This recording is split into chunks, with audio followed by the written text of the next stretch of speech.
Hi everyone and welcome back. Today I'm going to check Meze Audio latest open back planar headphones that were released today, the Poet, which are going for 2,000 euros or 2,000 US dollars. So they are basically the most affordable open back planar headphones that Meze is doing. I tried them first a few months ago at Meze Audio headquarters in Baia Mare, and then I'm toying around with my own set for a few weeks now on various portable, transportable and desktop setups ranging from solid state to tube-based, so I would understand them better and know them better as well. Today I'll tell you a lot about Meze Audio latest creation, about how they were made, about their build and sound quality. I have a lot of ground to cover today, so please grab yourself a snack and a drink and let's go ahead with this review.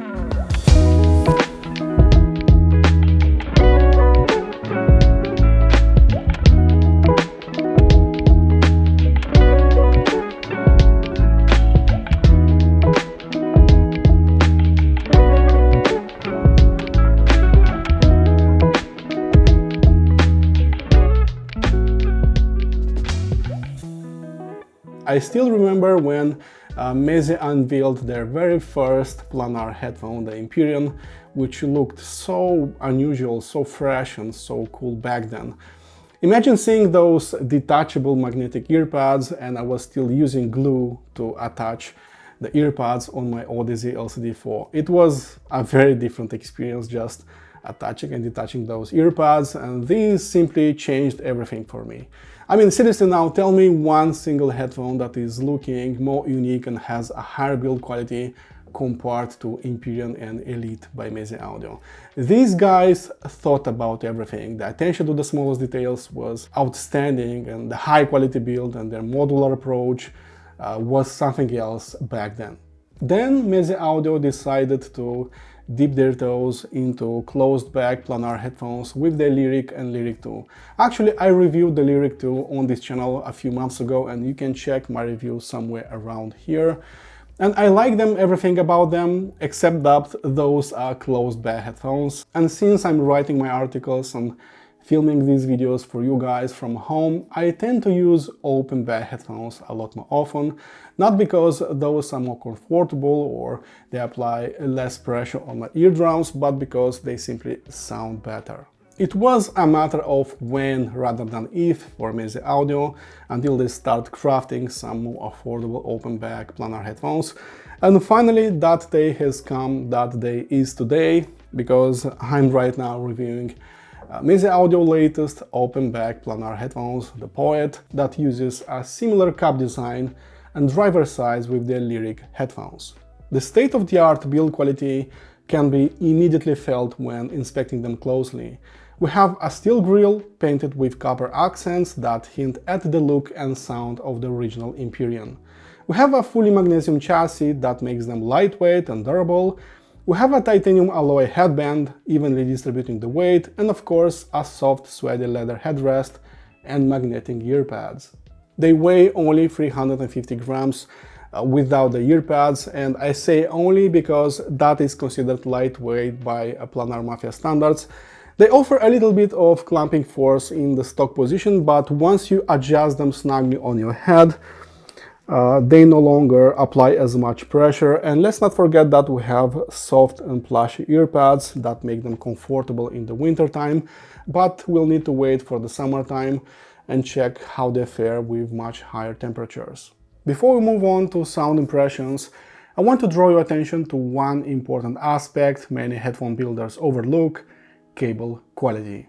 Usually the stock cables don't use some fancy conductors, insulators and geometry that would make sense, but these things were quintessential for Meze even when discussing stock cables.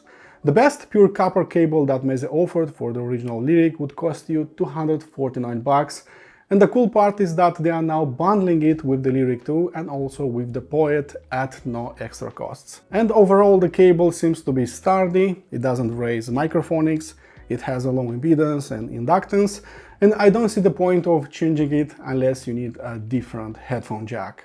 If you're wondering what technology has been used to craft these open back headphones, then you should know that Renaro ISO Dynamics together with Meze created a brand new driver called Meze6, which is basically an alteration of the Meze4 found on the Lyric 2. There is a lower distortion compared to Meze4. The mass of the diaphragm is also lower, so clearly this should sound a little more detailed, clearer, and also offer a lower distortion at higher volumes, getting closer to the source material.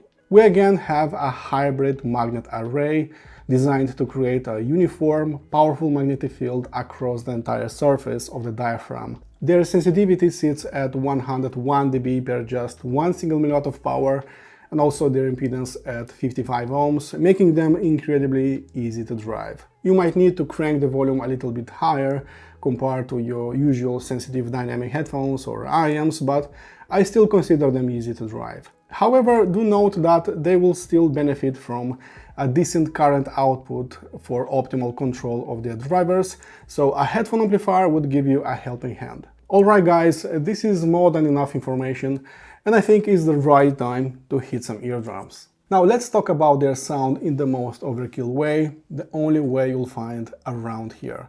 First of all, I think that these headphones, the Poet, will have a ton of followers in the coming weeks, months, years, and I'm not sure if everybody will enjoy this sound signature, because they are doing some things incredibly well and other things not so much, but they will definitely impress a lot more music lovers rather than audiophiles.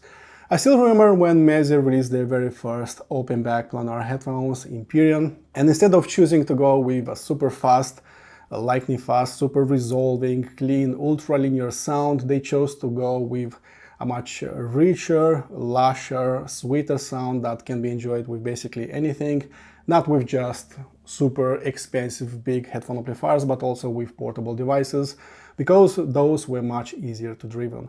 But more importantly, the sound was just much easier to enjoy with that lushness and much richer tonality. In time, their newest creations, such as Empyrean 2, such as Elite, became much more technical sounding, and finally things like transient response, high amount of details, high resolution couldn't be obtained even with Meze headphones.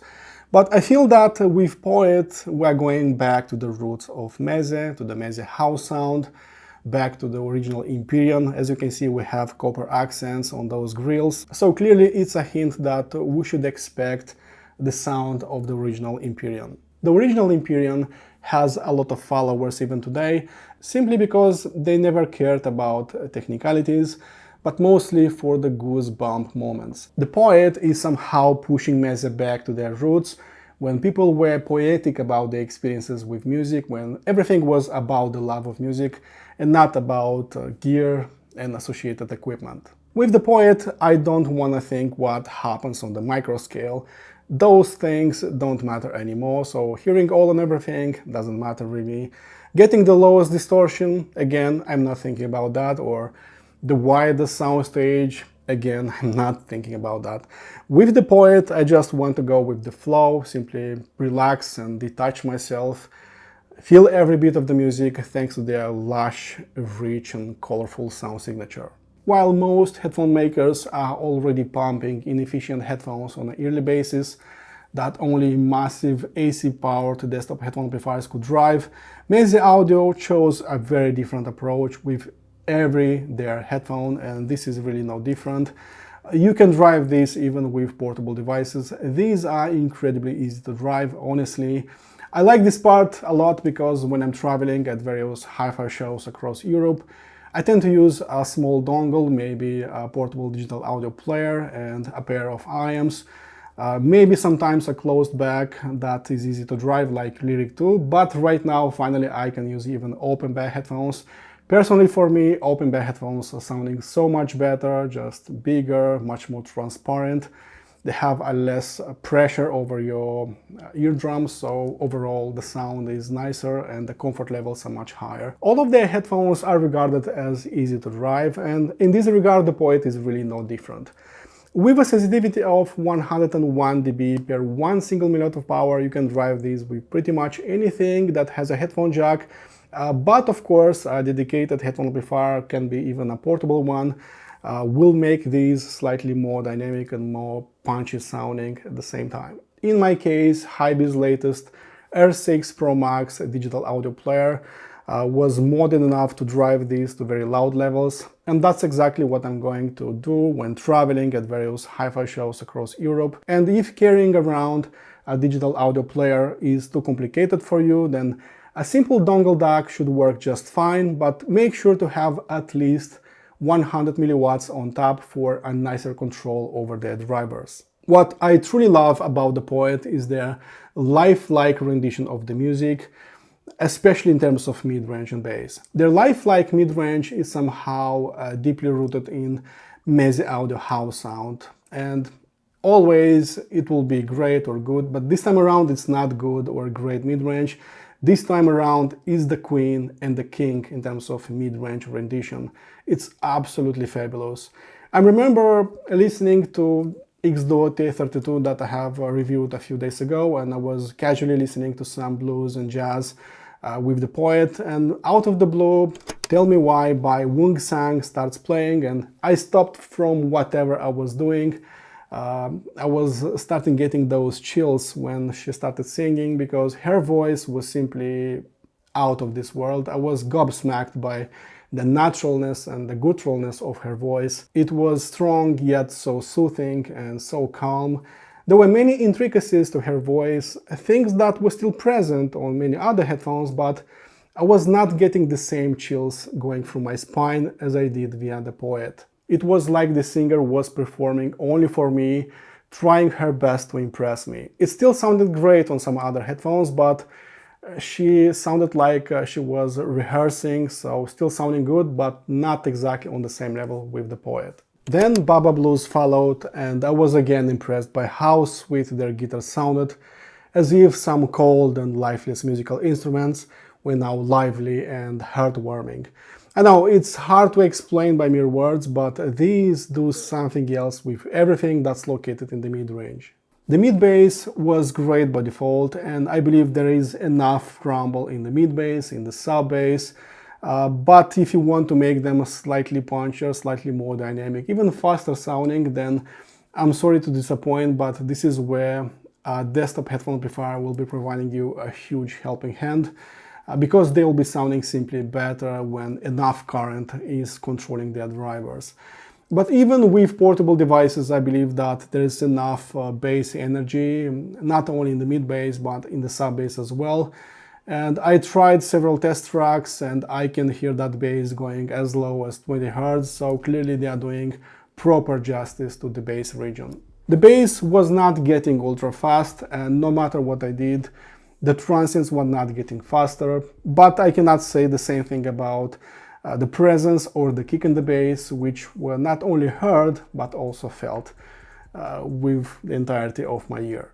The mid bass is a little bit more present into the mix versus the sub bass, but even so I cannot say that there is somehow of a roll-off below 25 Hz. My electronica tunes were still overdosing me with dopamine, even if sometimes they weren't keeping up the pace with the fastest beats out there. As for treble, think about it like a mirrored symmetry of the original Empyrean, getting a velvety-like treble rendition that's clean, distortionless, that cares a lot more for the inner texture rather than about the sharpness and contour of the notes.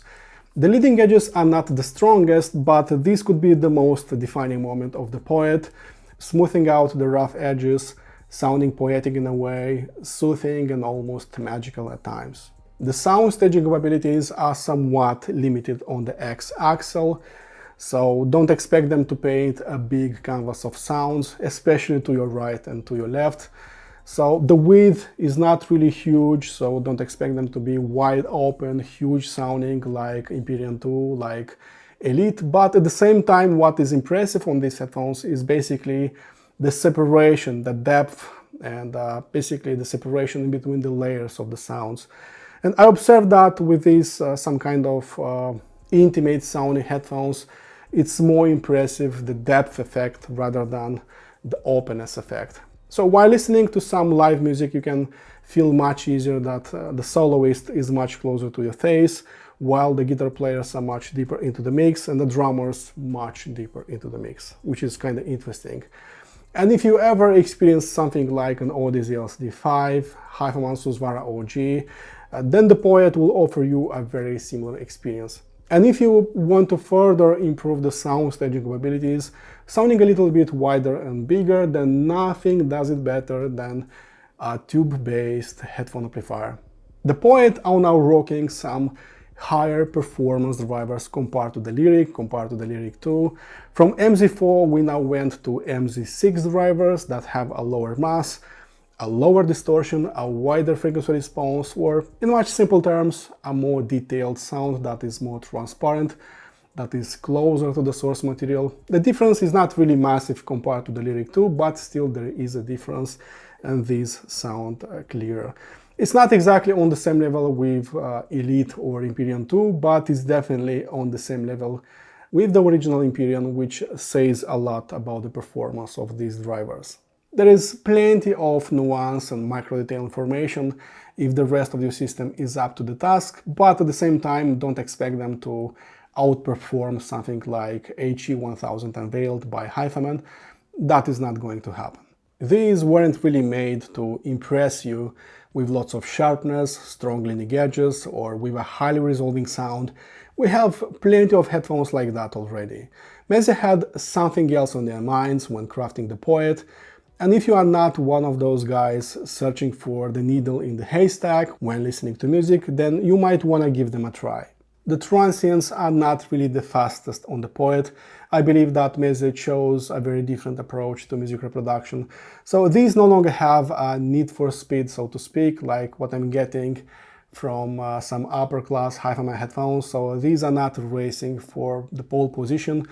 But as I was listening to music for a few weeks now, I realized that maybe not everybody is into super fast transients like I am. My blood is always boiling when I'm listening to fast electronica, but hey, maybe you want the exact opposite of that.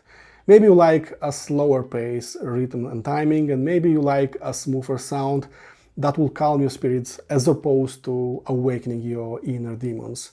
And if that is the sound and experience you are seeking, then I believe the slower pace, rhythm and timing of the Poet will be right up your alley. If you are wondering how these measure on a proper headphone measurement rig, then here is their frequency response. Do note that these are raw measurements without any compensation files applied, but you'll get a solid idea about their frequency response extension. The important part is that from 20 Hz to around 2 kHz we get an almost straight line from the sub-bass to the upper mid-range region. There are a few roll-offs in the treble, and you can definitely hear the sound intensity fading in those regions, but the roll-offs aren't really bothering. You might even say that these minor roll-offs are helping it to achieve a velvety-like treble rendition. Wrapping up, these are currently the most affordable open-back planar headphones that Meze Audio makes. And if you never dipped your toes into planar headphones of Meze, maybe now is your time to experiment what's the fuss with the Meze Audio house sound.